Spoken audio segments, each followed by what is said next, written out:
donations or contributions available for the old age home peoples. To be honest कि we get quite DMs और हमें personally WhatsApp पे भी messages आते हैं कि मैडम आप जो है XYZ ओल्ड एज होम में खाना खिलाने का आप कितना चार्ज करोगे या क्या करोगे। फर्स्ट ऑफ ऑल हम नहीं चार्ज करते हैं। हम ऐसे बहुत सारे ग्रुप से जुड़े हैं, समागम से भी, गुरुद्वारे से भी जुड़े हैं, जहाँ पे लोग सामने से पैसा देकर जाते हैं कि भाई ये हमारे तरफ से डोनेशन है करके आपको जहाँ पे भी खिलाना है खिलाओ। लेकिन हमारे ग्रुप में एक ऐसा इंसान होता है जो एक नंबर का निकम्मा और कामचोर होता है, जिसके जेब में सारे डोनेशंस आते हैं लेकिन वो खाली कैमरा लेके रिकॉर्ड करने का काम करता है। एक चीज़ जो सबसे गंदी लगती है वो ये है कि आप ओल्ड एज होम जाते हो और आप वहाँ के बूढ़े बुजुर्ग को जो है अपने हाथ से खाना खिलाते हो। तो उसमें से कुछ लोग तो ऐसे खिलाते कि उनके मुंह के अंदर उंगली डाल के खिला देंगे करके, और उसके बाद वीडियो पे एक्ट करते सब ठीक है ना। अरे what do you mean by सब ठीक है ना यार, ये खाली वीडियो में शो करने के लिए मत करो यार। सबको मालूम है कि अगर 10,000 रुपये का डोनेशन आता है तो 3,500-4,000 रुपये का खाना आता है। 1,000 रुपये का ट्रैवल पकड़ लो, अगर जैसे विरार टू विरार है, अंधेरी टू जैसा है उसके हिसाब से 5,000 रुपये के खर्चे में सब निपट गया, कम से कम 20 से 25 लोगों का खाना।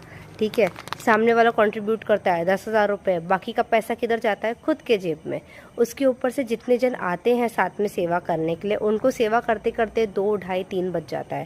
जाहिर सी बात है, इतने लोग को खाना परोसने के बाद आपको खाना खाने की इच्छा होती नहीं है, ज़्यादातर नहीं होती, क्योंकि most of the old age homes में ना इतनी पॉटी की स्मेल आती है, इतना गंदा स्मेल आता है कि क्या बताओ। अब आप बोलोगे तो फिर आप जाते क्यों हो? हमारी फॉल्ट नहीं है कि वहाँ से ऐसी स्मेल आती है। वहाँ पे एक एक ओल्ड एज होम 12 से 15,000 20,000 भी चार्ज करता है, लेकिन अगर वो साफ़ सफाई नहीं रखता तो हम रिस्पॉन्सिबल नहीं है उसके लिए। तो अगर आप डोनेट करते हो ना, तो मैं हमेशा बोलती हूँ कि अंकल अगर लोग डोनेशंस देते तो उनको बदले में कुछ तो मिलता होगा ना।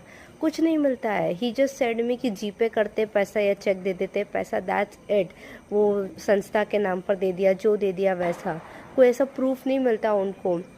मतलब मैं तो डोनेट करती हूँ ना, तो हाँ मैं डोनेट करती हूँ, पहले तो करती थी, अब मैं सीधा बोलती हूँ कि आप जो है ना मुझे बाइफोकेशन दो कि आपने कितने का खाना बनाया, आप कहाँ से खाना मंगवा रहे हो। अगर मैं खाना ला सकती तो आप खाली जाके परोसने का काम करो, दैट्स इट। डब्बा वब्बा ला के मुझे दे देना, तो that's the only thing I से। तो आई फील अगर डोनेट करता है इंसान तो उसको पता होना चाहिए कि खाना कहाँ से आ रहा है। और सच्ची बोलूँ ना, हर बार एक ही किस्म का खाना जाता है, पर हम लोग भी उसमें कुछ कर नहीं सकते, बिकॉज उनका कहना है कि अरे बूढ़े बुजुर्ग के जी पेट में नहीं पचता। अरे वो सिल्वर कॉइन या किसी तो किस्म का आटा यूज़ करते हैं, वो पूड़ी घर पे लाने तक 4 घंटे के बाद ऐसी हो जाती है जैसे पापड़ हो या बासी रखी हुई पूड़ी हो। कभी घर की पूड़ी 2-3 दिन तक देख के देखना, फंगस लग जाएगा, लेकिन ऐसा बकवास नहीं होएगा।